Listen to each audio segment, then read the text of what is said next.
Brigitte, c'est bon. C'est parti avec Midreshet Yehuda. Tu veux que je dis quelque chose là?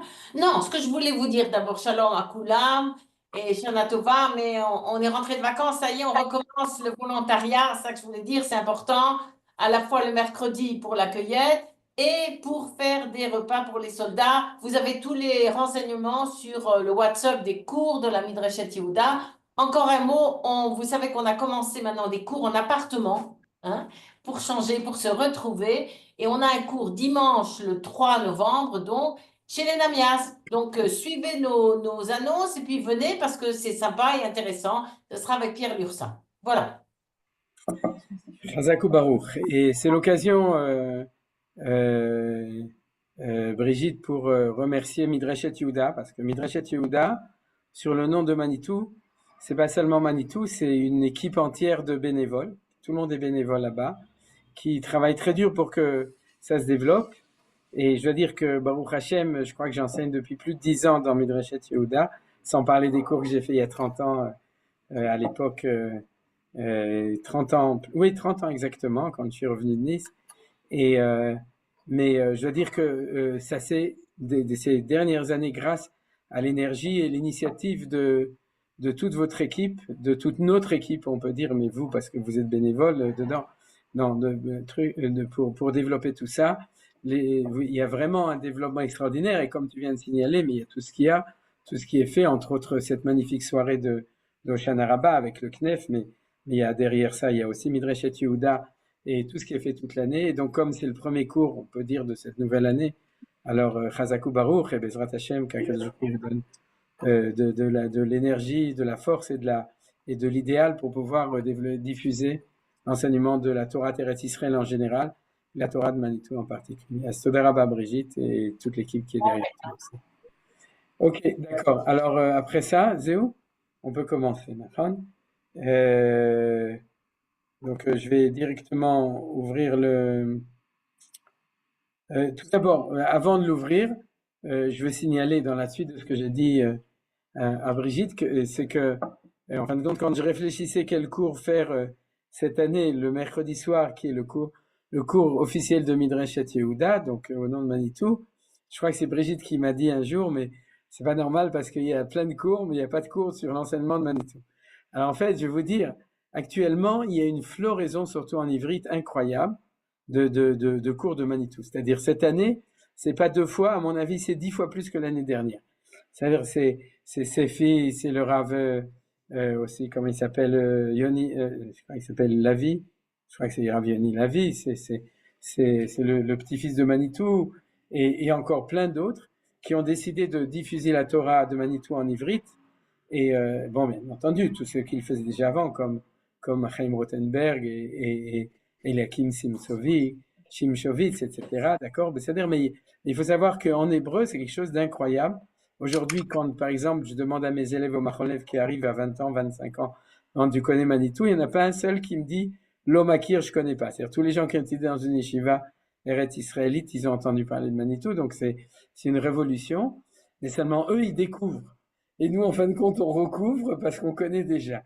Donc, c'est un petit peu un problème, si vous voulez, c'est que parmi les gens qui sont ici, mais c'est pas tout à fait vrai, tout d'abord parce que il faut aussi savoir qu'il y a un potentiel de gens nouveaux qui connaissent pas, et même dans les gens qui connaissent, c'est toujours bien d'approfondir.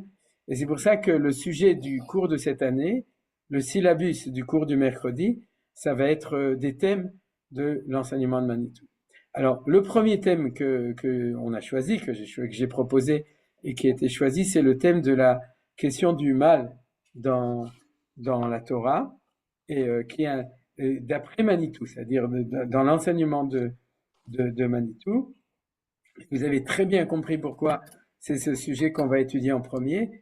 Et plus je prépare et plus je me dis, comme d'habitude, que ça va pas être un cours, mais je ne sais pas combien, peut-être une année entière d'études, c'est possible, uniquement sur ce thème-là, parce que c'est un des thèmes de la guerre. C'est-à-dire que de cette guerre qu'on est en train de vivre, l'année dernière, on a fait des cours, Baruch Hashem, que ce soit le lundi ou le mercredi, que des cours qui étaient liés avec d'autres thèmes qui sont liés avec notre guerre.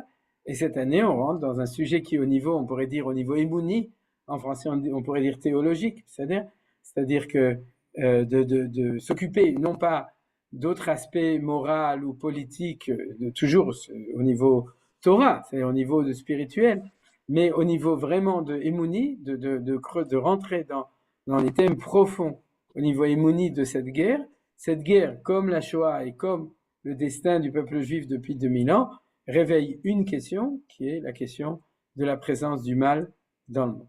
Alors donc c'est pour ça que j'ai choisi de commencer avec ce thème, c'est grâce à ça, c'est grâce au fait qu'on est en plein dans notre guerre, et donc bien entendu, tous les cours seront directement ou indirectement toujours liés avec la question du lien entre cette question générale dont on aurait pu parler aussi il y a 10 ans, mais dans la pertinence, l'actualité et l'acuité de cette question-là depuis un an, depuis le jour de Simchat Torah. Ça, c'est, si vous voulez, un petit peu l'introduction ou la question générale. Et le deuxième chose, avant que j'ouvre le texte, qui est important, c'est de savoir que, et ça on va le voir dans le développement, que Manitou, je dirais presque, et je veux pas trop m'avancer parce que j'ai pas lu tout ce qui a été écrit dessus, mais au niveau de l'authenticité du message hébreu sur la question du mal dans le monde, eh bien, je pense que Manitou est la voix la plus forte actuellement. C'est-à-dire que dans toutes les langues du monde, si jamais on veut transmettre la voix de la Torah, Kol HaTorah, alors il faut transmettre le Kol Manitou. Je ne pense pas que, par exemple, le Rav Kook ait dit autant et écrit autant que Manitou sur cette question. Je pense clairement que le Rav Soloveitchik non plus, c'est-à-dire les grands penseurs. Rav Zaks, je ne veux pas m'avancer parce que je ne connais pas assez, mais je pense qu'au niveau de la mise en question, de la réflexion sur cette question, au niveau de la traduction dans l'actualité de après la Shoah, c'est Manitou qui est la référence ultimative pour le monde, pour tout le monde, c'est pour les Juifs et les Goïms dans le monde entier. Et c'est ça que, à mon avis, on va voir dans l'étude qu'on va avoir cette année, à mon avis, c'est quelques mois en tout cas, sur la question du mal dans le monde. Ça, c'est un point qui est important, c'est-à-dire que c'est pas Stam qu'on va étudier un des thèmes de Manitou, c'est qu'on va étudier le thème dans lequel Manitou donne à une des questions les plus difficiles la réponse la plus occurrente, la plus profonde et la plus authentique. Parce qu'il n'y a pas seulement le fait qu'il y a des rabbinim qui parlent, le problème est de savoir aussi comment ils parlent. Et surtout sur des questions qui ont tellement, parce que sur la question de Klichéni dans Shabbat, c'est-à-dire tous les rabbinim vont en fin de compte tenir un langage un petit peu identique, c'est-à-dire qu'ils ne vont pas être d'accord à la fin sur la halakha, mais jusqu'à la dernière décision, 90% de leurs références vont être identiques. Par contre, ici, quand on va s'occuper de ces questions-là, on va voir qu'il y a des prises de position cardinales qui ont des implications au niveau de la prise de position énormes entre des rabbinim qui auront des prises de position qui vont éventuellement, par exemple, justifier l'exil ou qui vont justifier la non-participation active à cette guerre.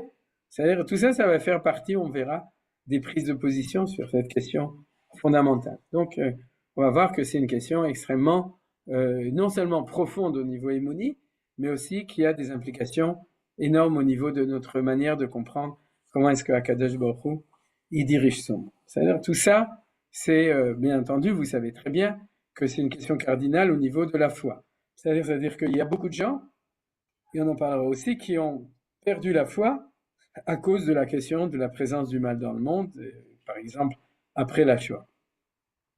Voilà, et c'est de ça qu'on va parler d'ailleurs aujourd'hui en premier. Donc ça, c'est un point important, c'est que de savoir que Manitou est un des plus grands enseignants là-dessus. Maintenant, ces sources, c'est des dizaines, peut-être des centaines de shiurim qu'il a donnés, qui ont été enregistrés. Bien entendu, j'imagine qu'il y a des shiurim qui ont été perdus parce qu'ils n'ont pas été enregistrés, mais en tout cas, qui ont été enregistrés et qu'on a aujourd'hui, grâce à la Fondation Manitou, Baruch Ata Adonai Eloheinu melech haolam she'akol nהיה bidoro. Donc, tous ces cours. Mais j'ai parlé hier soir avec Reb Chaim Rothenberg, et il m'a dit qu'il n'y a rien qui est écrit. C'est-à-dire que sur cette question-là, si quelqu'un a quelque chose d'écrit par Manitou, je ne parle pas de gens qui ont noté des cours oraux, mais des écrits des anciens élèves qui ont, mais Chaim qui est le plus grand spécialiste en fait, des plus grands érudits de de l'enseignement de Manitou aujourd'hui. Donc, il m'a dit de manière claire qu'il y a énormément, Manitou a énormément enseigné, mais par oral, c'est-à-dire dans des cours oraux, mais pas écrit. À mon Non, avis, il y a la revue Pardes. Je me souviens d'un numéro de la revue Pardes, je crois qu'il s'appelait ouais, Pensée Auschwitz, où il y a, je me souviens, un article considérable de Manitou. ouais. Alors, tu as raison. C'est celui qui s'appelle et ce sera à la fin des temps, Vaï Be'acharit Hayamim, qui a été édité en hébreu et qui a été édité aussi en français, en fin de compte, dans La Parole et l'Écrit, premier tome. Si je ne me trompe pas, tu fais référence à ce texte-là. Sinon, je serais heureux que tu me donnes la référence.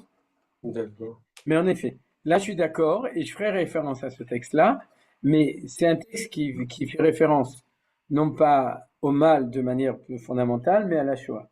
Ouais, Oui. non, mais non. Est-ce que Manitou a fait exprès de ne pas écrire là-dessus, puisqu'il a écrit quand même, en fin de compte, sur pas mal de thèmes, ou est-ce qu'il s'est avéré qu'il n'a pas eu l'occasion? Je ne saurais jamais, parce que je n'ai pas eu l'occasion de lui poser la question. Peut-être que quelqu'un, même sur cette question, il a une réponse parmi les anciens élèves de Manitou.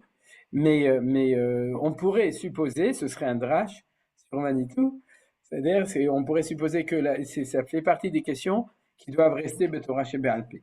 Parce que c'est des questions tellement profondes et tellement risquées au niveau du risque blasphématoire. Et Manitou, on parle d'Afka du côté blasphématoire dans le texte dont tu fais référence, Marc, sur la Shoah. C'est-à-dire, et donc, on le verra d'ailleurs, quand on va avancer dans l'étude, on verra que, si vous voulez, c'est aussi la raison pour laquelle la Kabbalah, c'est pas des choses qui se transmettent.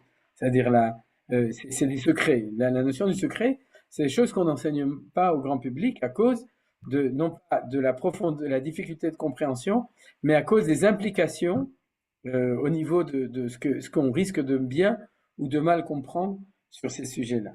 C'est-à-dire donc, à cause de ça, c'est possible que Manitou ne voulait pas écrire, c'est possible. Si quelqu'un peut m'éclairer sur cette question-là, Agnès Mahmoud, Marc et Nadine, si vous êtes en contact avec Pierre et Eliakim et que vous avez l'occasion de lui poser la question, à mon avis, ce serait l'occasion. Parce que moi, je n'ai pas assez étudié directement avec Manitou pour avoir des réponses, si vous voulez, de Torah chez Béalpé, de l'avoir entendu de sa propre bouche. Nadine, tu as l'air de savoir quelque chose là-dessus. Ou Marc? Excuse-moi, j'ai pas entendu de quoi il s'agissait parce que justement, Gilles m'a appelé au sujet de l'enterrement. J'ai pas du tout. Ce que je disais, c'est que Manitou, apparemment, à part le texte qu'il a sur la Shoah, sur Oui. la question du mal, il a énormément d'enseignements oral, Ah, mais d'accord. il a rien écrit. Alors, est-ce qu'il a fait exprès de rien écrire ou est-ce que c'est comme ça, quoi? Ça On va dépend. lui poser la question. On va lui poser la D'accord, question. Agnès Mar, parce que on rentre dans le fond dans un cycle d'approfondissement. Donc, vous êtes appelé à m'aider, si vous voulez. Chaque fois qu'il y a une question qui se pose, il y a toujours l'occasion de pouvoir approfondir. Et s'il y a D'accord. quelqu'un qui peut m'éclairer là-dessus, ce sera un éclairement pour tout le monde. Donc, en D'accord. tout cas, c'est un fait qu'il y a énormément d'enseignements oraux donc, qui ont été enregistrés et que mes sources à moi sont des choses qui sont écrites par Chaim Rothenberg. Donc, je ne répéterai pas chaque fois, c'est marqué dans les livres de Chaim Rothenberg. Mais en tout cas, il va m'envoyer en Word tous ces livres. Donc, on va pouvoir utiliser des extraits. Et c'est en hébreu, c'est pas en français. En fin de compte, il faut savoir qu'en français, il n'y a rien d'écrit à part cet article-là qui est dans La Parole et l'Écrit. Par contre, aujourd'hui, les Hébraïsants ont beaucoup plus de chance que les francophones. Il faudrait en fait le traduire en français, ou bien demander à Chaim de l'écrire en français aussi. Mais il y a 2 tomes de ce qu'on appelle Sod Midrash Atoladot. Vous voyez, Sod Midrash Atoladot, qui est l'œuvre la plus monumentale de Chaim Rothenberg sur l'enseignement de Manitou, puisqu'aujourd'hui, si mes souvenirs sont bons, 8 ou 9 tomes.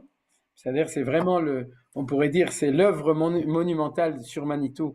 Le chasse de Manitou aujourd'hui, c'est Sod Midrash Atoladot de Chaim Rothenberg. Il y a d'autres livres, mais c'est là-bas que vous trouverez tous les enseignements essentiels de Manitou.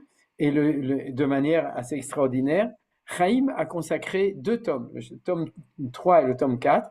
Dans le tome 3, en fait, c'est la deuxième partie, c'est-à-dire, mais il y a un préambule, la première partie qui peut nous aider à mieux comprendre, mais on ne va pas l'étudier, on va étudier que la deuxième partie. Et aussi le tome 4, vous voyez, c'est marqué Maaseh Bereshit, Ba'ayat Hara Ba'olam, la question du mal dans le monde, et aussi dans le 4e tome, c'est la question du mal dans le monde. Donc on a un livre et demi en tout cas de Chaim Rothenberg, qui sont la transcription par synthèse de tous les cours. C'est-à-dire, Chaim m'a déjà dit une fois comment est-ce qu'il travaille. Il dit quand il prend un sujet, il écoute et il lit tout ce que Manitou a dit dessus et tout ce que aussi, par exemple, le Rav Shlomo Aviner a écrit dessus, tout ce que les gens qui ont noté quand ils ont écouté les cours. Et une fois qu'il a tout écouté, il écrit le chapitre sur la question. Donc on le remercie, il nous écoute pas, mais on le remercie pour tout ce qu'il a fait. Et c'est bien entendu, moi je vais pas écouter les cours, sauf peut-être si j'ai l'occasion, mais je vais me baser en fin de compte sur les livres de Chaim pour pouvoir donner cet enseignement. Si les livres étaient en français, je pense que j'aurais pris des extraits et on les aurait étudiés. Si jamais Manitou avait écrit, on aurait pris les textes de Manitou, on les aurait étudiés. Peut-être qu'on le fera à propos justement du texte dont Marc a parlé, celui de Bacharitayami. Je viens de vérifier, tu avais raison. Ça, il s'appelle « Il arriva à la fin des temps ». Voilà. L'article. Et c'est comme ça qu'on va étudier. Je vais me baser sur l'enseignement.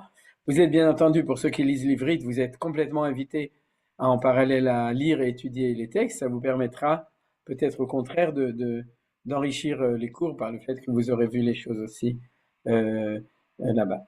D'accord. Alors ça, c'était l'introduction générale sur la méthode et le programme. Et maintenant, on va commencer le cours en lui-même. Leshem yichud kushabrechu ushchinte bidir chilu rechimu enachnu baim lilmod et Torah morenu verabenu Rav Yehuda Léon Ashkenazi al Shelat Arabaola. Voilà. Alors, comme d'habitude, ce qu'on va faire, c'est que comme on est en gros malheureusement dans le mois en tout cas de tous ces Giborim, ce qu'on a fait lundi, mais de manière plus rapide, on va dire les Ilou Inishmat. Alors on va commencer par Yitzhak Nissim Philippe Shushan Zichrono Livracha, le mari de Yael Shushan aussi, Shetibadel Echaim Arukim, Hashem Iten La Nechama Gdola, et c'est toute sa famille, la famille de Philippe et ses amis, l'Ilou Nishmato, ou les Ilou Nishmat, ou Nikmat Damam, Shelakdoshim Eliav Amram Ben Pascal Mordechai Bitbol.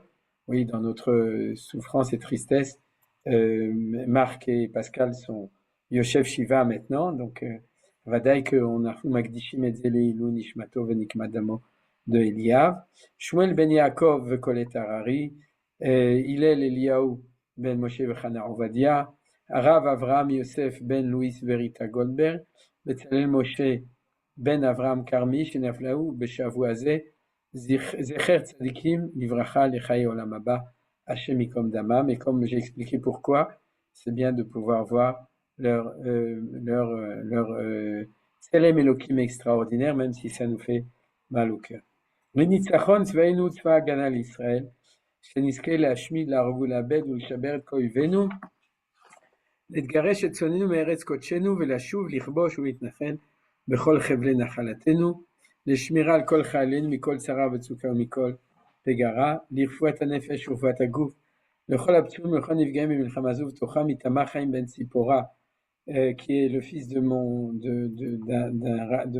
collègue Rav Machonev, Galinsky, Rabbi Eliezer Galinsky, et Guy Ben Chana, les Fidion, Kol HaChatufim והשבויים בעזה, והרחמים גדולים ושמיר עליהם, לנקמת דמם של כל החיילים הגיבורים שנפלו במלחמתנו ושל כל הנרצחים, השם ייקום דמם, כי אתה אדוני הולך עמנו במלחמותינו להושיענו ולהחיש גאולתנו כמו שכתבת בתורתך, כי אדוני אלוהיכם, ההולך עמכם להילחם לכם עם אויביכם, להושיע אתכם ונאמר אמן.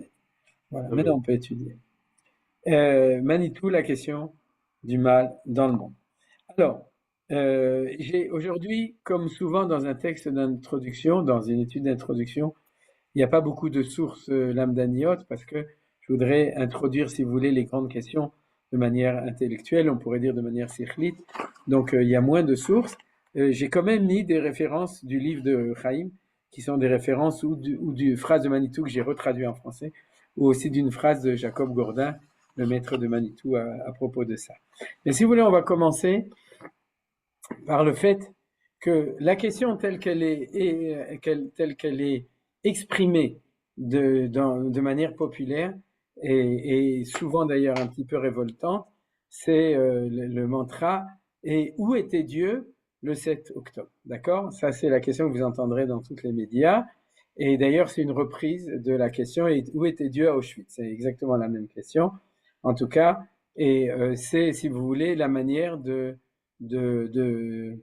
d'essayer, de manière des fois gentille, mais souvent pas très gentille, de vouloir en profiter pour dire, vous les religieux, vous n'avez pas de réponse aux grandes questions, donc arrêtez de croire en Dieu, ça vous résoudra vos problèmes, parce que si Dieu n'existe pas, alors Auschwitz est possible, et le 7 octobre est possible. Par contre, si Dieu est là, alors pourquoi il a permis cette chose? Voilà, ça c'est le fond de la question, était Dieu le 7 octobre, et j'ai entendu 2 très belles réponses dessus, que je vais vous citer, et ce sera pour nous l'introduction à notre étude. C'est-à-dire, la première réponse, c'est celle d'un interview de Rav Uri Cherki que vous avez sûrement entendu, que lui a donné Sophie Granot, qui est la femme de, comment il s'appelle, le chanteur de Shulirat. Ouais, de Shulirat, c'est-à-dire qui est marié avec Shulirat, qui est une journaliste, et qui a interviewé dans un petit interview de Uri, et Uri, comme d'habitude, avec un grand sourire, il ne s'est pas laissé faire, et il lui a répondu, où était Dieu le 7 octobre? Il a répondu, mais à Kadosh Baruch Hu, il était au kibbutz Be'eri, où il était à Reim. C'est-à-dire, je préfère, j'ai pas réécouté pour savoir dans quel kibbutz il a dit qu'il était, mais on va prendre le kibbutz Reim, et je vais vous expliquer pourquoi, parce que c'est en même temps un kibbutz qui a été massacré, et c'est en même temps dans les champs de kibbutz de Reim qu'il y a eu le massacre de Nova, c'est-à-dire que le festival de Nova, il était dans les Sdot, dans les champs de Reim, c'est-à-dire du kibbutz Reim. Donc d'ailleurs, ça laisse à réfléchir, d'ailleurs au niveau de l'approfondissement, parce que Reim, ça veut dire des amis, que mot, Reim Ahavim, que Samechacha, c'est-à-dire Va'afta l'Ereacha Kamocha. C'est-à-dire que c'est dans les champs d'un kibbutz qui s'appelle le kibbutz de la fraternité que ça s'est passé. Alors, je vous invite à réfléchir à ça, et moi aussi j'y réfléchis. Mais en tout cas, c'est ça la réponse, la première réponse qu'on va donner. Si tu me demandes où il était, eh bien, Uri aurait dit en 39-45, il était à Auschwitz, et le 7 octobre, il était au kibbutz Reim. Première réponse importante. Deuxième réponse, c'est la réponse du père de mon maître, Mori Verabi, Rav Moshe Bochko Zecher Tzadik Bekadosh Livracha, le père de Rav Moshe Bochko, et je vous ai souvent cité cette réponse très très belle, lorsque, après la Shoah, il faisait une fois une conférence sur la Shoah, j'imagine en Suisse, c'est-à-dire, et donc il a expliqué toutes sortes de choses sur la Shoah au niveau religieux, au niveau émouni, et à la fin de la conférence, alors une des personnes là-bas s'est levée et dit, tout ce que vous avez dit c'est beau, mais il lui a dit, mais vous n'avez pas répondu à ma question. Ouais, ma question c'est, où était Dieu à Auschwitz? C'est-à-dire, et alors Rav Yerachmiel Elio Bochko Zecher Tzadik Livracha lui a répondu, la question que tu poses, moi aussi je me la pose, il y a une différence entre toi et moi. C'est que toi tu la poses comme ça, et moi je la pose dans ma prière. C'est-à-dire que quand je prie Hachem, dans ma Hamida, je lui pose la même question. Vous voyez que c'est pas du tout la même réponse que la réponse de Uri, qui était peut-être la réponse de Manitou, je peux pas dire, mais c'est une réponse différente, puisqu'il n'a pas donné de réponse. Il a juste dit que lui aussi posait la question, mais la différence, c'est que lui, c'était une question qui ne le faisait pas sortir de la Emouna, mais qui le renforçait dans sa Emouna en restant en tant que question. C'est-à-dire quand je prie Dieu, je lui pose cette question. Alors, dans le cours d'aujourd'hui, je vais approfondir ces 2 réponses. C'est-à-dire à la question, comme introduction, de nouveau, en suivant aussi le livre de Chaim Rothenberg, pour ces choses-là. Avant de répondre, je voudrais vous signaler un deuxième thème qui va venir plus loin. C'est-à-dire que le thème, en tout cas, de Manitou dans le 3e tome de Sod Midrash Toladot, c'est la question de comment est-ce possible que le mal peut être tellement terrible, et surtout vis-à-vis du peuple élu, c'est-à-dire celui qui a été choisi par Dieu, et comment Hachem peut permettre de manière globale la présence du mal dans le monde, mais de manière akoutique, de manière plus grave, vis-à-vis du peuple qu'il a déclaré être son peuple choisi et aimé qui est Am Israël. D'accord? C'est-à-dire, en fin de compte, c'est poser la question de la manière la plus forte, la plus violente, c'est de cette manière-là. Vous voyez, sous-entendu, c'est-à-dire qui est un tsunami qui va tuer des dizaines de millions de personnes ou des dizaines de milliers, c'est qui est Hiroshima ou un tsunami, un tremblement de terre, c'est en soi une question sur la présence du mal dans le monde.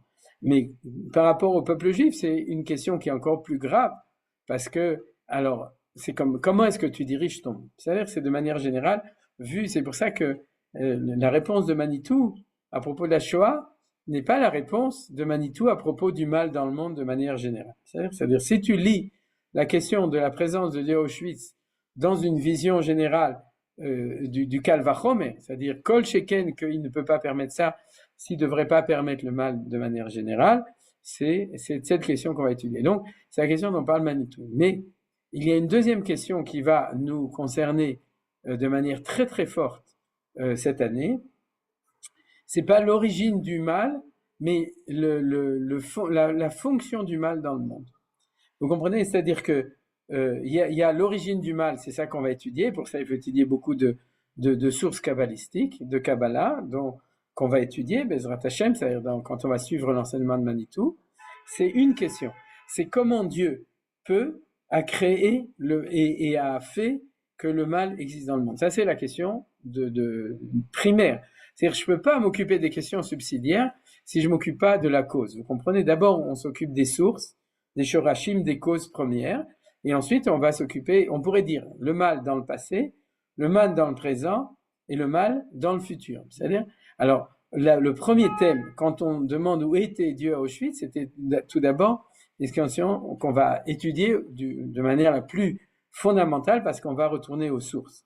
Et les sources, c'est Bereshit. C'est pour ça que dans ce livre-là, c'est Ma'aseh Bereshit ou Bayat Hara Ba'olam. C'est-à-dire que Manitou, il va pas donner une réponse au pied levé qui sera peut-être exacte à un niveau, on pourrait dire, un niveau bas, ce qu'on appelle le caniveau.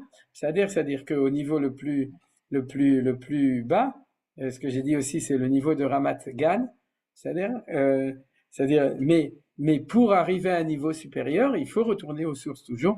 Et les sources, c'est ce que fait la Kabbalah, c'est qu'elle retourne à la pensée première de Dieu quand il a décidé de créer le monde pour comprendre comment se trouve le mal dans le monde. Alors ça, pour ceux qui connaissent un petit peu les thèmes, ils comprennent vers où on va arriver. Mais il y a une question qui est une question seconde. Ok, d'accord.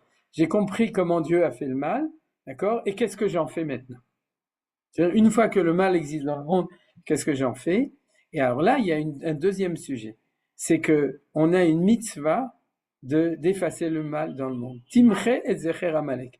C'est-à-dire que c'est pas, si vous voulez, c'est des thèmes contradictoires. Pourquoi c'est des thèmes contradictoires?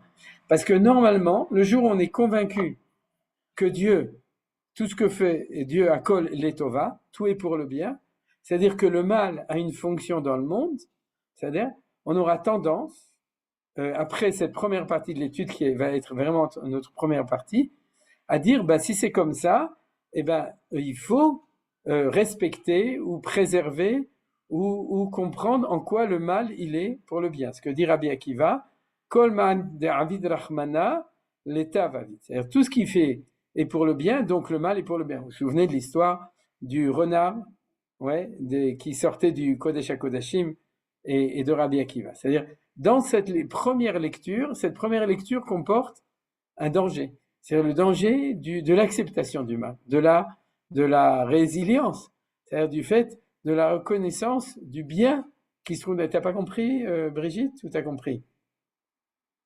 Le mot résilience, Non, c'est pas la résilience, c'est la résignation. Ouais, c'est-à-dire, je me suis trompé. C'est-à-dire, c'est la résignation, c'est-à-dire la Kabbalah Tara, et qui peut être un système juif. Donc, on l'étudiera.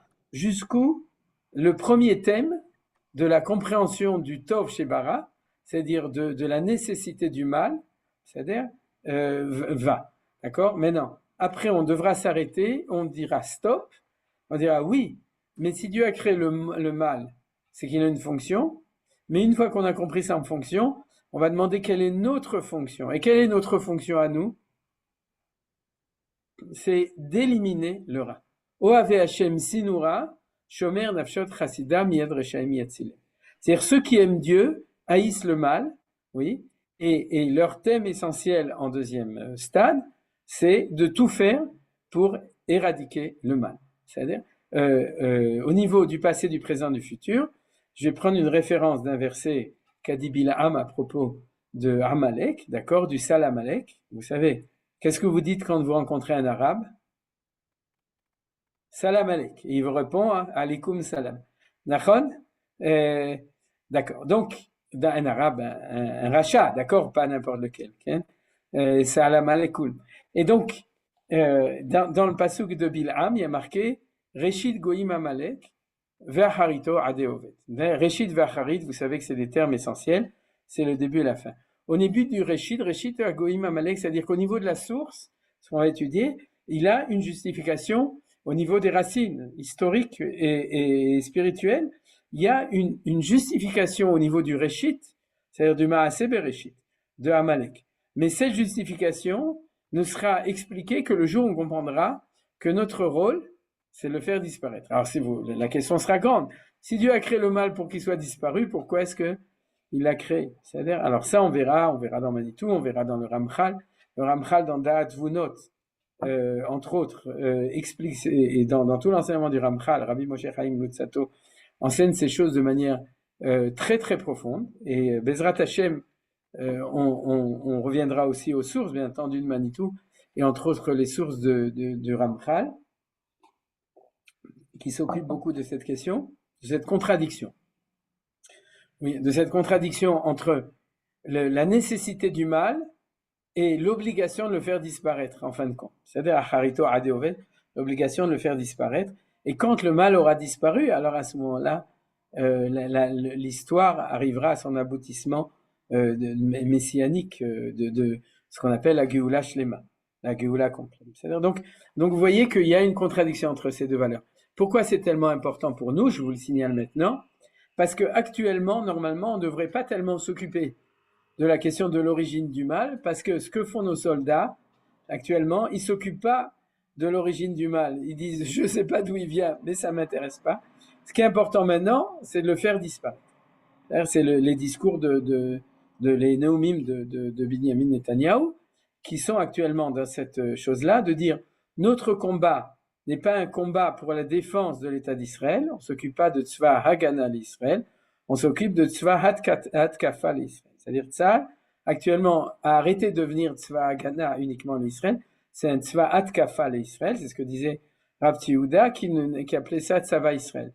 Il disait, notre armée n'a pas été fondée pour se défendre, elle a été fondée pour réussir le projet de Hachem. Et des fois, il faut se défendre, des fois, il faut attaquer. Et actuellement, on est en train de participer à un combat de l'éradication du mal dans le monde. C'est-à-dire, en tout cas, au Moyen-Orient, mais on n'est déjà plus le Moyen-Orient, puisqu'on est aussi ce jour c'était Shabbat ou c'était Simchat Torah? On a attaqué l'Iran. J'ai déjà oublié. C'était Shabbat? Oui? Ouais. C'était Shabbat Kodesh. C'est un Shabbat Bereshit. Shabbat dernier. Voilà. On a montré que la guerre, elle était aussi avec l'Extrême-Orient et pas seulement le Moyen-Orient, puisqu'on a attaqué l'Iran qui est à 1500 km du Moyen-Orient. Donc on est en train de s'occuper du Biour Hara. Biour, c'est le fait de faire disparaître le mal dans le monde. Et ça, c'est aussi une des questions qui est liée avec la question du mal dans le monde. Vous comprenez que c'est une autre question, c'est complètement différent. C'est pas la question de comprendre pourquoi c'est justifié, c'est de comprendre pourquoi c'est injustifié. C'est-à-dire que c'est injustifié dans le sens, c'est de l'injustice, et donc il faut arrêter de maintenir l'injustice dans le monde, il faut faire justice en éliminant le mal. C'est-à-dire, ça c'est un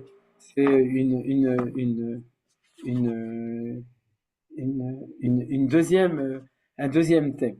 Alors, Bezrat Hashem, sans doute que par l'étude, on va l'entrevoir dès l'étude de la première chose, mais ce sera le deuxième thème qu'on va étudier. Alors, pour revenir maintenant au premier thème, je reprends la réponse de Rav Uri Cherki et la réponse de Rav Yerachmiel Bochko, le Seder.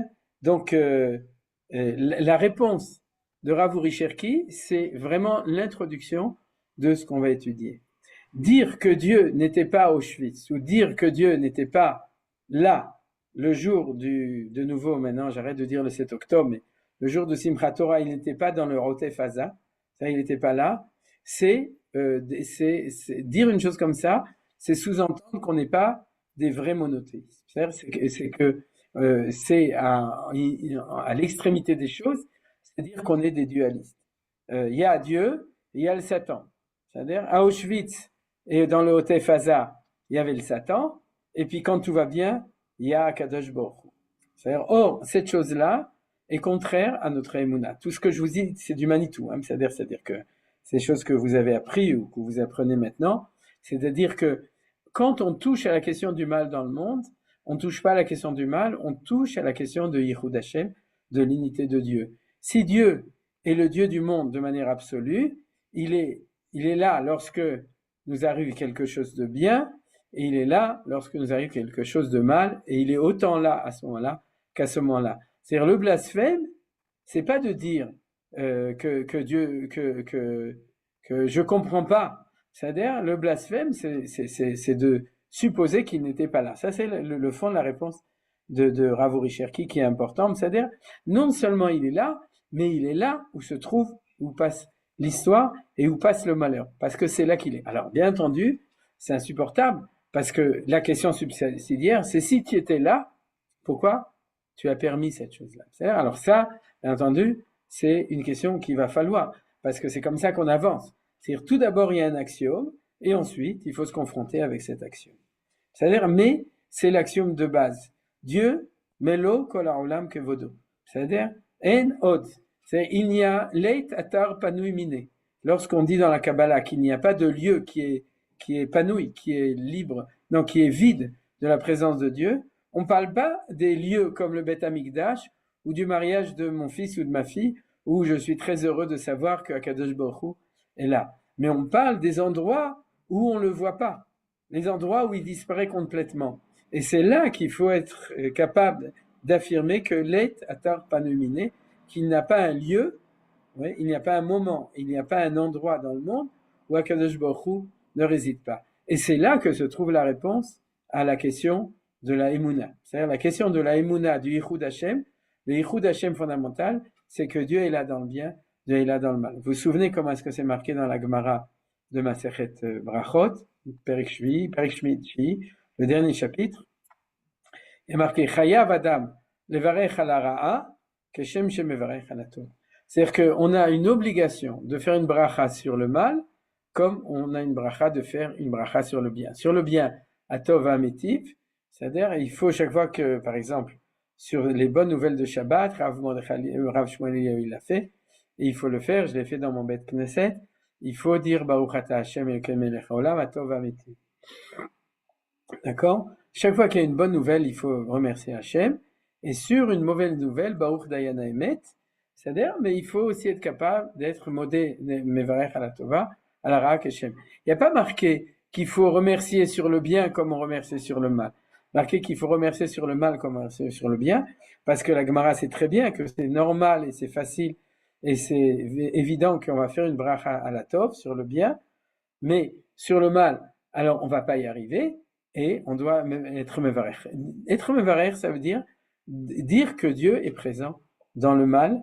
Et donc on dit Baruch Ata Hashem Elokeinu melech haolam dayana emet. Et la Gemara va plus loin. La Gemara est cruelle avec nous. Vous savez pourquoi? Parce qu'elle demande quel est le chidouche. C'est-à-dire, elle dit, mais nous on parle à des juifs. Chez des juifs, c'est pas un chidouche que Dieu est là dans le mal comme dans le bien. Ça, c'est incroyable que la Gemara elle dit une chose comme ça. Elle dit si t'es juif, c'est-à-dire donc t'es ma'amin ba'Hashem, cette question n'existe même pas. Donc, s'il y a marqué Chayav Adam levarech, c'est quelque chose de plus. Et qu'est-ce qu'elle rajoute, Yosef? Tu sais pas? Ah, toi. L'Agma dit, Shetzarich levarech besimcha. C'est que de même que levarech ala tov c'est besimcha, de même levarech ala ra, ouais, ça veut dire besimcha. Ça, c'est insupportable, c'est impossible. D'accord? Mais ça, c'est au-delà souvent. Mais ce que veut dire la Gemara, sous-entendu, c'est que si jamais, ou le jour où on comprendra tout, alors on comprendra que ce qu'a dit Rabbi Akiva. Kol man vid rachmana letavavid. C'est-à-dire que le mal est mal, mais il a même, au niveau le plus profond, il a une finalité de bien. Et ça, c'est un stade au-delà, et c'est ce que dit la Gemara. C'est le verbe simcha. Elle dit pas que tu vas pouvoir réussir à le faire. Elle dit que c'est ça le projet. C'est-à-dire c'est ça qui est important dans cette Gemara. C'est le chidouche. Le chidouche, c'est pas que Dieu est dans le bien et dans le mal, mais c'est de savoir que à l'intérieur du mal, il y a, en fin de compte, une volonté élokite de bien. Alors tout ça, c'est ce qu'on va étudier quand on va étudier l'enseignement de Manitou. Et vous comprenez donc que le peuple juif n'est ni dans la croyance chrétienne ou musulmane qui sont dualistes fondamentalement, parce que chez eux, il y a Dieu et le Satan, c'est-à-dire Dieu et Satan, c'est comme ça, et ni dans la dualité extrême orientale qui s'appelle le Yid et le Yung, Nachon, c'est les deux, c'est-à-dire mais on est dans Meyardé et Lohabemet, comme dit Rabbi Yehuda Levi, c'est-à-dire que la Torah, c'est la Torah du Yichud Eloki Behemet, et donc c'est ça qu'on va étudier fondamentalement dans l'idée du fait que dans la réponse de Rav Uri Cherki, le fait que Akadosh Baruch Hu se trouve aussi. Alors il va falloir comprendre comment il se trouve là-bas, oui, et comment il est arrivé là-bas, comment il a fait cette chose-là, et c'est ça qu'on va apprendre. Après ça, je reprends la réponse de Rav Yerachmiel Eliyahu Bochko, c'est-à-dire qui est la deuxième réponse. La première, c'est celle qui va nous amener à cette étude qui est basée dans la Kabbalah, qui va être basée sur la création du monde, qui va nous permettre de comprendre comment est-ce que quand on dit Hashem Elokeinu Hashem Echad, quand on dit Echad, on est mitkaven essentiellement du bien et du mal. C'est-à-dire par exemple, Chol Meodecha, vous vous souvenez ce que dit Razal, Bechol Mida ou Mida, Shumodedlecha. Chaque chose qui t'arrive, d'accord, tu dois aimer Hashem dedans, donc reconnaître que dans chaque Mida, l'après Akadosh Baruch Hu se trouve ici. Ça, c'est la première chose. Et la deuxième, c'est la réponse de Rav Yerachmiel Eliyahu Bochko.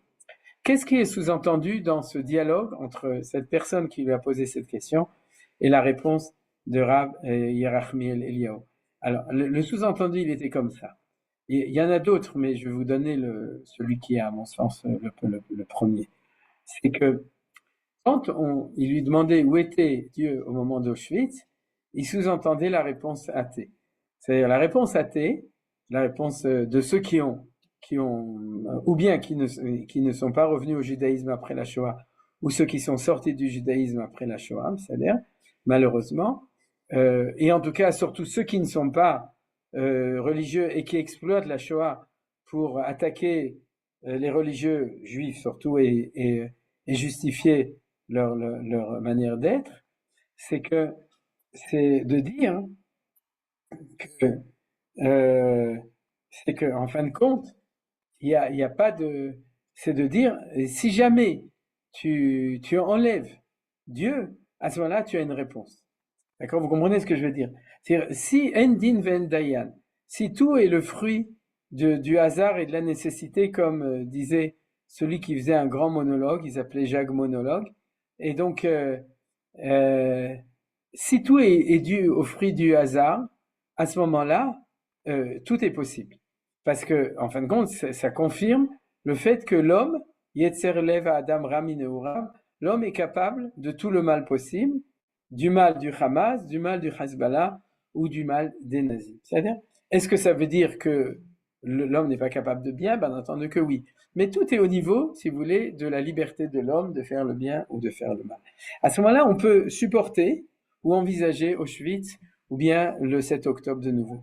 Mais si toi, et c'est le côté de la personne qui pose la question, si toi tu supposes que Dieu existe et que Dieu est un Dieu du bien, à ce moment-là, cette chose est impossible. Donc, Dieu, ou bien il n'existe pas, ou bien c'est un Dieu qui s'occupe pas du monde, c'est le Dieu des philosophes, d'accord? C'est celui qui est Azav et Olam, qui ne connaît pas le monde, des philosophes grecs, hein, bien entendu, la philosophie classique, c'est-à-dire, ou bien, Chaz Shalom, tout ça c'est tous des Chaz Shalom, comme disait ma mère, chasse les Chalom, au lieu de Chaz Shalom, d'accord, c'est-à-dire, ou bien un Dieu qui ne serait pas un Dieu du bien. C'est un Dieu qui, au lieu de dire qu'il est tzaddik, chas v'shalom, on dirait qu'il est sadik à la prononciation séfarade, d'accord? C'est-à-dire que c'est un Dieu qui, en lui-même, il serait un Dieu qui aime autant le mal que le bien pour toutes sortes de raisons et de justifications. Quoi qu'il en soit, ouais, il lui dit, cette question est une question qui n'a pas de place dans ton système juif. Parce que dans ton système juif, le nom propre de Dieu, c'est Yudke Vavke, qui est quelle vertu? C'est pas Elohim. Ouais. Et quelle vertu? Vas-y, Yitzhak, dis-nous. Yitzhak Nakash, dis-le, tu le dis, alors dis-le fort. Affirme. Midat HaChesed, Toda Rabba. Ouais, c'est-à-dire, c'est Midat Chesed V'Rachamim, c'est Shem Havaya. Tiferet, Midat HaRachamim, Chesed, Midat HaChesed, Ken, Midat HaAtik, tout c'est Midat HaChesed. Et c'est lui son nom. Si tu dis, fois il y a Elohim Bashoah, il n'y a pas de problème. Elohim B'Midat Adin, ouais. Une fois il y a Hashem Bashoah, Shelah, c'est-à-dire s'il est Midat HaChesed. Donc qu'est-ce qu'il sous-entend? Il sous-entend que la seule personne qui n'a pas le droit, celui qui pose la question, qui n'a pas le droit de poser la question, c'est toi, Rav, ou toi, juif, religieux, toi, croyant. Toi, tu n'as pas la place à cette question, parce que dans ton système, il n'y a pas de réponse à cette question. Vous comprenez? Quelle est la réponse de Rav Yerachmiel Eliyahu? Tu n'as rien compris. Il n'y a que chez moi qu'il y a la question. Pourquoi? Parce que, comme aurait dit Nietzsche, d'accord? La meilleure manière qu'on appelle ça, pas d'effacer, mais de se débarrasser, voilà. Il y a un beau mot pour dire ça, mais c'est pas grave. La meilleure manière de se débarrasser d'une question, c'est de se débarrasser de la source du problème. C'est-à-dire, si quelqu'un me dérange, donc il me remet en question, la meilleure manière pour se débarrasser, c'est de l'éliminer. C'est-à-dire, si jamais j'ai éliminé le voisin, il va plus me déranger, vous comprenez? Mais ça, c'est pas une manière véritable. C'est-à-dire que la véritable manière de résoudre un problème, c'est pas de l'éliminer, c'est d'accepter que la question existe, de vivre avec cette question et de chercher la réponse sans éliminer le problème. C'est-à-dire les goïms, pour résoudre leurs problèmes par rapport au peuple juif ou par rapport au fait que nous représentons la présence de Dieu dans le monde, en général, ils ont une seule réponse. Si on élimine le peuple juif, on n'aura plus de problème juif. C'est ce qu'a dit Hitler et Marshemot dans Mein Kampf. D'accord? C'est-à-dire que pour ne pas se confonder avec ce qui nous dérange, alors il faut l'éliminer. C'est exactement ce que fait l'athée. La personne athée, c'est pour éliminer le problème de la difficulté de comprendre comment Dieu permet Auschwitz, eh bien, Dieu n'existe plus. Qu'est-ce que tu as fait comme procédé mental et logique? Tu as éliminé la source de ton problème pour ne pas avoir de problème. Donc, en gros, tu es nul. C'est ça qu'a répondu Rav Yerachmiel Eliyahu à cette personne qui lui posait la question. Tu es violent et nul. C'est-à-dire, pour ne pas avoir de problème, tu décides mentalement. Parce que Dieu, c'est pas parce que tu as décidé qu'il n'existe pas qu'il n'existe pas. Parce que Dieu n'existe pas dans ton modèle mental. Dieu existe comme phénomène objectif de la réalité, puisqu'il est créateur du monde, providence du monde. Donc c'est pas parce que tu vas l'effacer de ta conscience que Dieu n'existe pas. Malheureusement pour toi, il reste même dans ta neshama. C'est pour ça qu'un jour tu vas faire tchouva. C'est-à-dire, tu vas dire, ton athéisme, c'est pas ma tasse d'athée. Et donc, mais vous comprenez que c'est ça la réponse de Rav Yerachmiel Eliyahu. Poser des questions, tout le monde a le droit de poser des questions. La différence, c'est quand tu le poses en dehors de ta tefila, tu élimines Dieu et tu n'auras jamais de réponse. C'est pas que tu as trouvé une réponse, c'est que tu as éliminé la possibilité un jour de trouver une réponse puisque tu n'as plus de questions, puisque tu as éliminé la source de la question. Alors que moi, Rav Yerachmiel Eliyahu, je continuerai jusqu'à 120 ans à poser ma question en disant toujours que ma question, c'est la question que je vais poser à qui? Je vais la poser à celui qui est la source de cette question. Et comment il s'appelle? Riboyne Shel Olam. Il s'appelle Shem Havaya Baruchu qui est Midat HaChesed. Et je lui ai demandé, dans ma tfila, c'est-à-dire dans ma émouna, je vais lui dire tous les jours, Ribono Shel Olam, toi qui es source de Chesed, explique-moi comment tu as permis Auschwitz. Explique-moi comment tu as permis Simchat Torah. Et c'est pas parce que je te pose la question que je vais t'éliminer. Au contraire, c'est parce que je crois en toi et que je sais que tu es la source du bien, que je sais que j'ai le droit de poser la question, parce qu'un jour, je sais que tu vas me donner une réponse. Vous voyez la différence? Alors, c'est deux aspects différents de la même chose. La réponse de Rav Uri Cherki et la réponse de Rav Yerachmiel Lubotchko. Bien entendu, Elou ve'elou divrei Elokim Chaim. Bien entendu, ces choses, ils sont liées entre elles, mais c'est dans ce sens. Et maintenant que je l'ai expliqué comme ça, exprimé la réponse de Rav Yerachmiel Lubotchko, dites-moi qui est le premier dans la Torah qui a posé cette question dans sa tfila. Abraham. Oui, quel est le verset?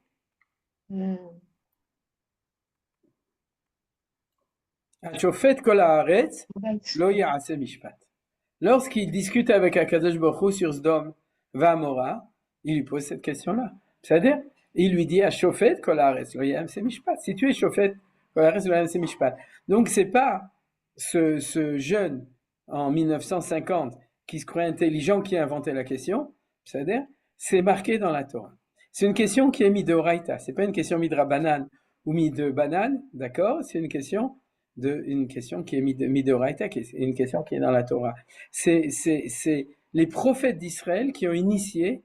Alors souvent on amène Reb Levi Yitzhak Berditchev, qui était le Sanhedrin d'Israël, qui posait ce genre de questions. Mais on n'a pas besoin d'aller jusqu'à Rabbi Levi Yitzhak Berditchev. C'est une question qui est posée Yachar dans la Torah. C'est-à-dire, est-ce que il y en a d'autres qui le posent, bien entendu. Yona Hanavi pose cette question. C'est-à-dire, il pose la même question. Et beaucoup de Nevi'im, c'est-à-dire les prophètes, ils posent la même question.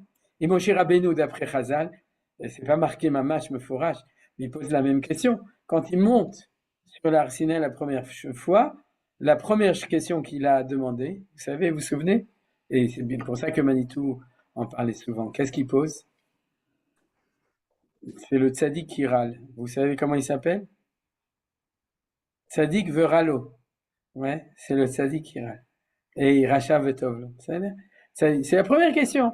Il monte chez Akadosh Baruch Hu, il lui demande qu'est-ce que tu as à dire, il lui répond Mipnema derecheshen tzlecha, et tzaddik, pourquoi les tzaddikim ils souffrent, etc. Donc, c'est pas une question qui est nouvelle, et surtout ce qui est important, c'est pas nouveau qu'on pose cette question dans la Torah. Un des endroits où Akadosh Baruch Hu l'a affirmé de manière très très forte qu'il acceptait le défi, c'est dans Parashat Azinu. J'ai pas marqué les psukim, j'aurais dû. C'est-à-dire El Emuna Ven Avel Tzadik V'Yasharu. C'est-à-dire El Emuna, c'est un Dieu honnête. Emuna, c'est ou Neeman, c'est un Dieu honnête. C'est pas un Dieu dans lequel on doit croire. Ça, c'est pas la traduction. Ven Avel, qui ne fait pas de choses qui sont mauvaises. Tzadik V'Yasharu. Dieu est En Avel, Tzadik, il est juste, V'Yashar, il est droit. Donc, si jamais on voit un moment de l'histoire que ça se passe pas comme ça, alors on lui dit à Kadosh Baruch Hu, s'il te plaît, explique-moi comment est-ce que tu as fait pour dire cette chose dans la Torah, et que pourtant, moi, dans ma compréhension des choses, je vois pas que les choses se passent de cette manière-là. Alors, on va terminer le cours en disant que Manitou, comme je vous l'ai dit au début, il a décidé de ce qu'on appelle en hébreu les harim et akfafa. C'est-à-dire tout de suite après la Shoah, il a décidé consciemment de donner un enseignement qui donne la réponse à cette question-là. Et il le dit souvent. Il dit, si je pouvais, je m'occuperais pas de ça. C'est-à-dire, si je pouvais, je parlerais pas de ça. Pourquoi? Parce que c'est des questions trop difficiles. Mais pourquoi je suis obligé d'en parler? Parce que la nature a horreur du vide. Et si nous, ceux qui sommes les détenteurs de la tradition hébraïque authentique, c'est-à-dire, et Manitou va témoigner que cet enseignement, il va le baser tout d'abord sur l'enseignement de son grand-père, le Rav Touboul, le père de sa mère, qui était un des descendants des Gouréari, des élèves du Harizal, et qui transmettait oralement de génération, à part les Sfarim qu'il a écrit, c'est l'enseignement aussi sur cette question du mal. Donc Manitou avait des références de Kabbalah qui étaient des références directes pour lui, pas comme nous qui étudions mipi sfarim, ou mipi sofrim, c'est-à-dire de livres, mais il a vécu, il a grandi avec ça. Et il a grandi avec cet enseignement, et après, l'enseignement justement de Rav Yaakov Gordin, qui aussi lui a transmis, bien entendu, tout le génie de Manitou de pouvoir donner. Mais le point fondamental, c'est ça. C'est que il dit une idée extrêmement importante. Si tu ne donnes pas, celui qui connaît la réponse, si tu ne donnes pas, c'est la porte ouverte à toutes les autres réponses, que ce soit les réponses juives ou les réponses en dehors du juif. Quand on dit juive orthodoxe, c'est-à-dire juive religieuse, ou en dehors, c'est-à-dire non orthodoxe ou non juive, et qui sont en général blasphématoires. Même dans le monde juif orthodoxe, il y a des réponses, et ça, Manitou en parle justement dans le Mahamar dont Marc parlait, qui sont des réponses blasphématoires. C'est Chas v'Shalom. Donc, il dit, on est obligé, on n'a pas le droit d'être en silence. Et la preuve, c'est que vous voyez, j'ai entendu un autre journaliste qui posait la question au Rav, comment il s'appelait, Pnina Halacha, le Rav Melamed. Et je me souviens, il y a 6 mois, de nouveau, un journaliste qui interviewe le Rav Melamed, et au lieu de lui demander, donne-nous des divrei chizouk pour la guerre, ouais, aide-nous à se renforcer dans la difficulté, ouais, la seule chose, c'est essayer d'écraser les rabbanim pour montrer qu'ils n'ont rien compris dans le monde, d'accord? Et nous dit Manitou, notre vocation la plus importante aujourd'hui, c'est-à-dire, c'est pas de donner un shiur sur Klichéni de Ilchot Shabbat, ça c'est les clichés de la Torah, les clichés ni, c'est-à-dire, mais c'est important, tout ça c'est important, mais c'est de donner une réponse au monde entier, et aux juifs, et aux hébreux, et aux religieux, et aux pas religieux, sur cette question essentielle qui nous saute à la figure.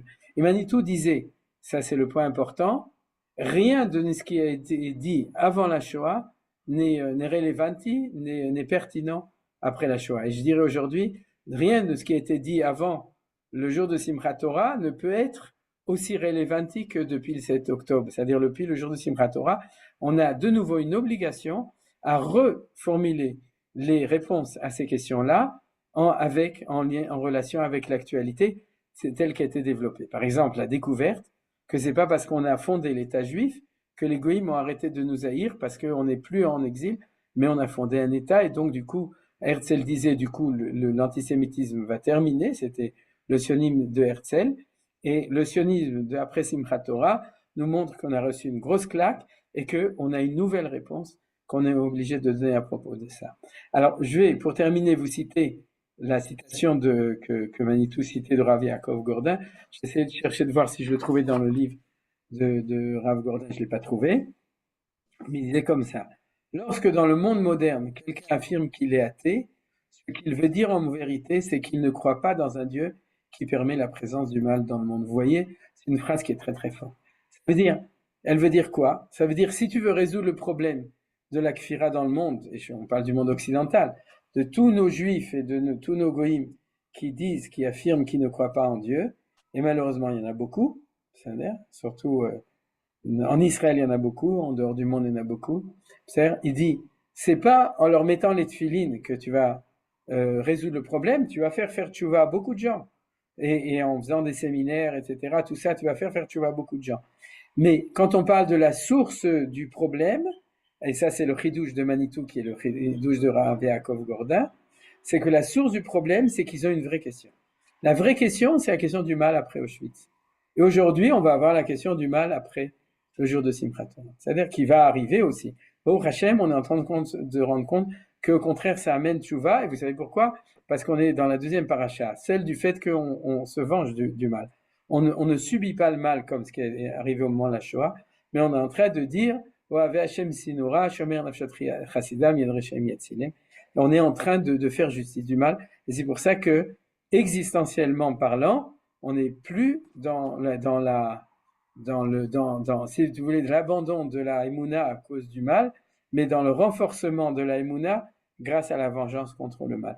Et ça, Bezrat Hashem, on le verra, on l'étudiera. Mais si vous voulez, fondamentalement, c'est-à-dire, la question existentielle de l'athée, c'est pas où est Dieu, mais où est Dieu qui permet le mal dans le monde, même qu'il soit juif, qu'il soit pas juif, etc.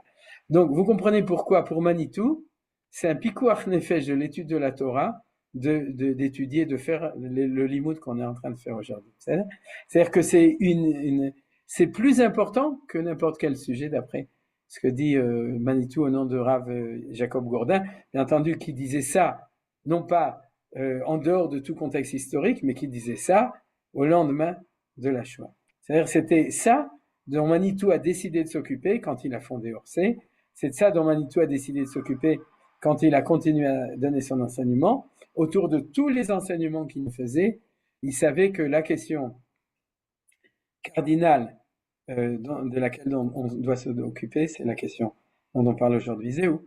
Toda Rabba pour l'attention. Je ne sais pas combien il y avait de vols dans l'attention, mais si vous avez des questions, vous pouvez. Parce que quand on prête attention, où il y a des volts, ou bien il y a la révolte. C'est-à-dire. Alors, est-ce que vous voulez... Ouais. Moi, il y a quelqu'un qui veut parler là, non? Non, vas-y. Avec ta permission, je veux juste, je pensais en t'écoutant à ce livre-là du Rav Ephraim Oshri là, qui a écrit sur Shelot Shuvot Mamakim, Response from the Holocaust, la Kera au cœur des ténèbres. Et dans ce livre-là, il y a 110 questions et réponses sur la manière de se conduire dans cet enfer. Et je me souviens de la question d'un juif qui, au bord du précipice, ils allaient se faire massacrer. Son souci, c'était de savoir quelle était la bénédiction appropriée à prononcer, c'est-à-dire qu'on appelle la bénédiction du martyr. Alors, il a demandé au Rav Ephraim Oshri, est-ce que c'est de dire Asher Kideshanu Bimizvota Betzivanu al Kiddush Hashem, ou bien Betzivanu le Kadesh et Hashem? Et le Rav Oshri lui a répondu non. La réponse appropriée, la bénédiction appropriée, c'est de dire Asher Kideshanu Bimizvotav Betzivanu le Kadesh Shemo Barabim. Donc là, on a une idée de la grandeur de ces juifs-là qui, devant l'épouvante, la question qui se pose, c'est comment sanctifier Dieu? Et ils veulent surtout pas faire avant de mourir une bracha de Batala. Et donc, ils ont posé la question et ils ont obtenu la réponse de leur rabbin, leur rabbin. Et Ephraim Oshri, c'est un livre que j'ai eu l'honneur de traduire en français, La Torah au cœur des ténèbres. Ah, il a fait, je ne savais pas. Rabba. Peut-être sur le groupe, tu nous enverras aussi le lien pour que savoir aussi comment est-ce qu'on peut le trouver, l'acheter. Non, c'est partout, sur Internet, partout. Ah, ok, d'accord. Oh, C'est אז אני אשמח לקבל אותו. לקנות אותו. Et qu'est-ce que tu voulais dire, Marc, à propos de ça? Non, c'est parce que tu as évoqué le sujet là, de tout à l'heure. Là, je ne pouvais pas m'empêcher de penser à ça. Là, tu parlais de la Shoah, comme ça. Bon, et là où il y a aussi une preuve de la grandeur de ces Juifs-là, de ces Juifs orthodoxes, voilà. D'accord. En fait, c'est quand j'ai évoqué le Varech Alara, Keshem Shevarech Alatova. C'est-à-dire que ça, c'est encore plus sublime. Parce que le Varech Alara, c'est quand tu entends une mauvaise nouvelle. Mais là, c'est pas que tu entends une mauvaise nouvelle, c'est que tu vis le Kiddush Hashem par le fait de mourir à le Kiddush Hashem. Donc, ce qui est au-delà, et bien entendu, c'est au-delà, et ça montre, comme tu as dit, la grandeur du Ham Israël, qui à l'extrême, c'est ce dont tu parles, à l'extrême en fin de compte, du Chilul Hashem, du mal que tu vis, tu ne penses qu'à une seule chose, comment mettre le Shem Hashem dedans, c'est-à-dire le Varech et Hashem sur cette chose-là. Chazaku Baruch, c'est Mamash Yafé, ce que tu disais, ça m'a fait penser au fait que le jour de Simchat Torah, pour tous ceux qui ont vu, il y a énormément de choses qui sont arrivées ce jour-là, dans le malheur de ce qui s'est passé ce jour-là autour de Haza, où un des points les plus forts, c'était Shema Israël. C'est-à-dire que ce soit au niveau de ceux qui sont partis ou au niveau des Chidot qui pourraient être sûrs que chacun soit sûr que l'autre était juif, alors ils ont dit Shema Israël. C'est que tout d'un coup, la Neshamat Israël, elle se réveillait à ce moment-là. Il y a quelque chose de très profond dans notre relation vis-à-vis de Akadosh Baruch Hu. Tov, toda rabba, Marc. Oui. Attends, d'abord, Shalom Uvracha, il y avait Nelly qui voulait dire quelque chose. Et Je après, voulais dire, j'étais interpellée par le fait que, aussi bien depuis Abraham que dans tout ce que tu as dit sur la Shoah et le 7 octobre, toujours il s'agit du klal. Alors que finalement, le problème se pose au niveau de l'individu. C'est tous les jours qu'on a des tzadikim à qui il arrive des horreurs et inversement.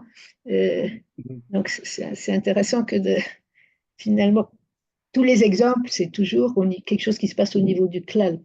Parce que quand tu ressens l'injustice apparente, il me semble que ça existe autant au niveau de l'individu.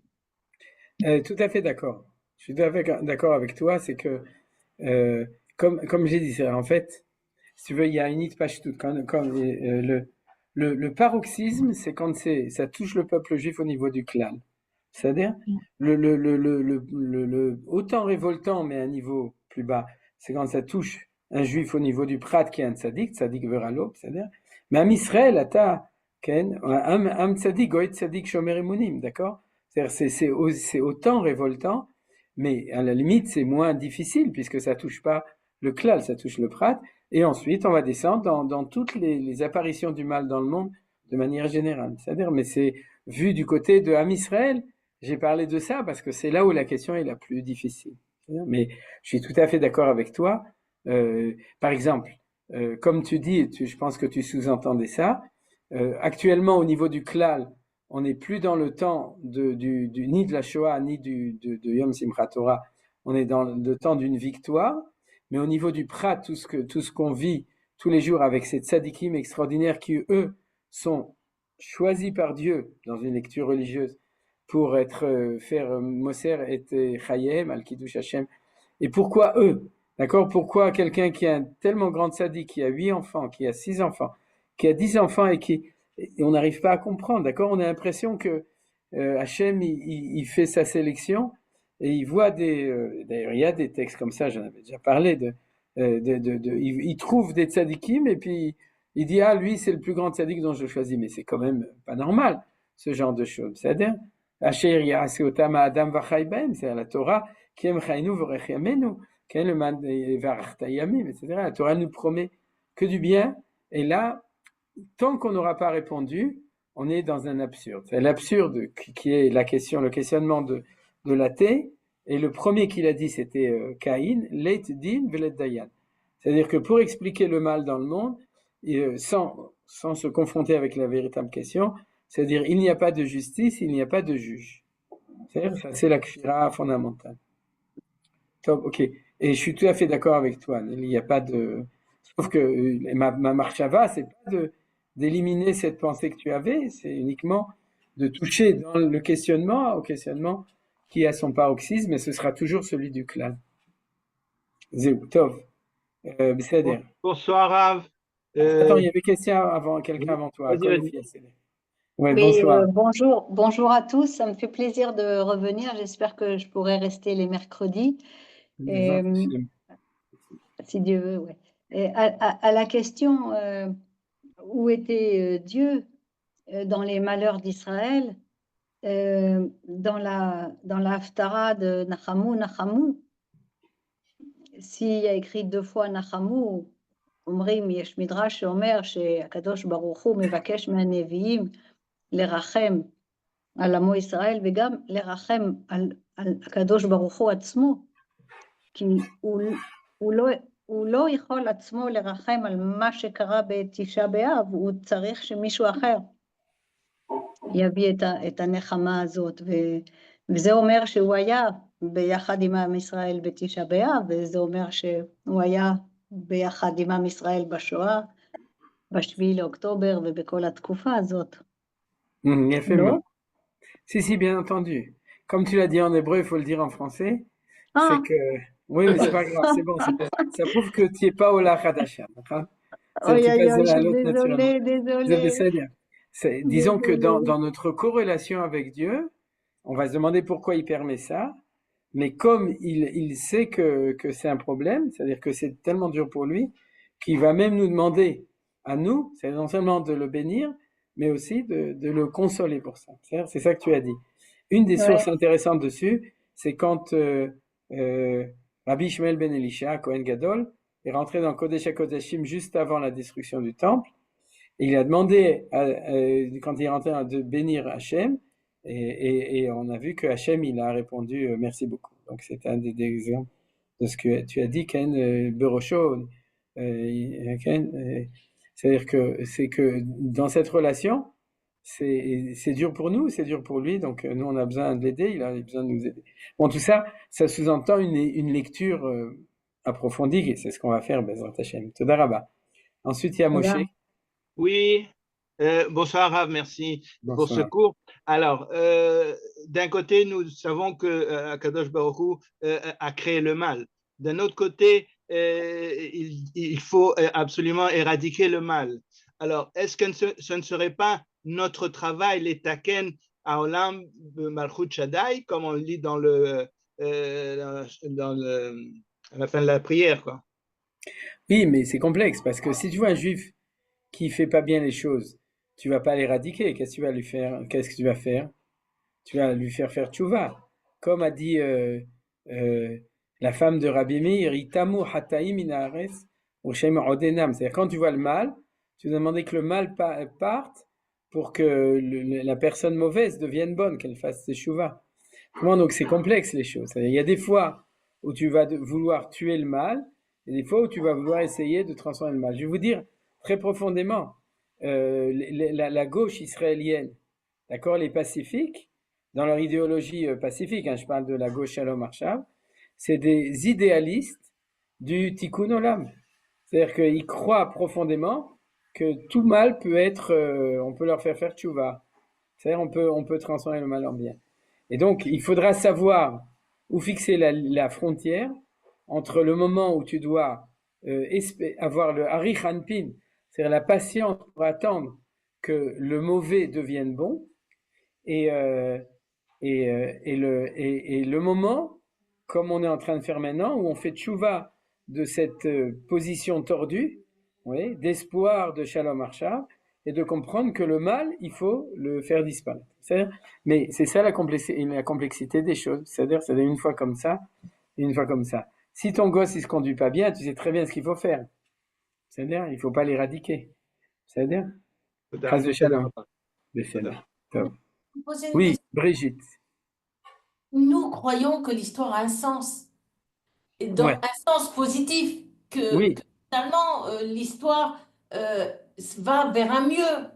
Alors, comment se fait-il que de nouveau et encore, il faille un mal, et un mal aussi terrible au jour d'aujourd'hui, alors que les rabbins nous parlent d'une ère messianique, j'en sais rien. Oui, si tu veux, premièrement, à cette question, on devra donner une réponse. C'est-à-dire, pourquoi je me suis arrêté 2 minutes? Parce que, en fait, Manitou, il a donné une réponse à ça au niveau de la Shoah. C'est-à-dire qu'il a donné une réponse pourquoi on avait besoin de la Shoah à ce moment-là. Et on doit donner une réponse pourquoi on avait besoin de ce malheur de Simchat Torah maintenant. Je donnerai une réponse, Bli Neder, et la vérité, c'est que dans l'introduction de Chaim, il donne une réponse déjà. Il transmet une réponse de Manitou, et quand c'est dans la suite du texte, je vais vous envoyer le texte, vous pourrez le dérouler.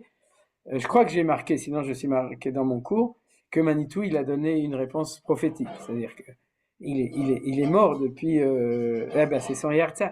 Ah, en fait, on n'a pas parlé. C'est quand? La Ascara, ah oui. C'est dimanche prochain ou dimanche d'après? Il y a le 7 et le 10. Le 7, avec... c'est jeudi. Donc, le cours de la semaine prochaine, il sera le Ilou Nishmato. C'est-à-dire cette semaine, on est à une semaine trop tôt. Mais ce Limoud Bevadai, la semaine prochaine, on verra cette chose-là. Ce sera le Ilou Nishmato, de montrer comme quoi Manitou, dans son analyse, c'est une analyse exacte, elle est toujours prophétique. C'est-à-dire que si elle est pertinente, elle a une vision de ça. C'est-à-dire, qu'est-ce qui manquait dans le sionisme post-Shoah qui préparait le risque, pas l'obligation, mais le risque d'un malheur comme celui de Simchat Torah. Voilà, c'est un peu ça la question. C'est ça qu'on doit répondre maintenant. C'est-à-dire comment, pourquoi il y a le mal a des stations aussi comme tout dans les processus d'histoire, puisqu'on s'occupe, comme a dit Nelly, du mal au niveau du klal. Il fait partie d'un processus d'histoire. Bien entendu, tout ça, c'est des sujets, justement, comme on disait, si on pouvait ne pas s'en occuper, on préférait, parce qu'on n'est pas dans les desseins de Hachem Mamash. D'un autre côté, on a l'obligation de quand même s'en occuper, et donc obligatoirement, on parlera aussi d'une analyse de ce qui s'est passé à Simchat Torah dans une vision générale. Maintenant, je donnerai une petite réponse au début, puisqu'elle est dans l'introduction de Chaim du 3e livre, et puis après, bien entendu, avec l'approfondissement, ça nous permettra, Bezrat Hashem, d'approfondir tout ça. Yofi, je crois qu'on va s'arrêter là. Et Bezrat Hashem, donc on continue la semaine prochaine, si Dieu veut. Et Shabbat Shalom, et B'shorot Tovot l'Am Israël. Yeshuot v'nechamot. Chazak u'baruch. Baruch תהיה. תודה רבה. שלום שלום.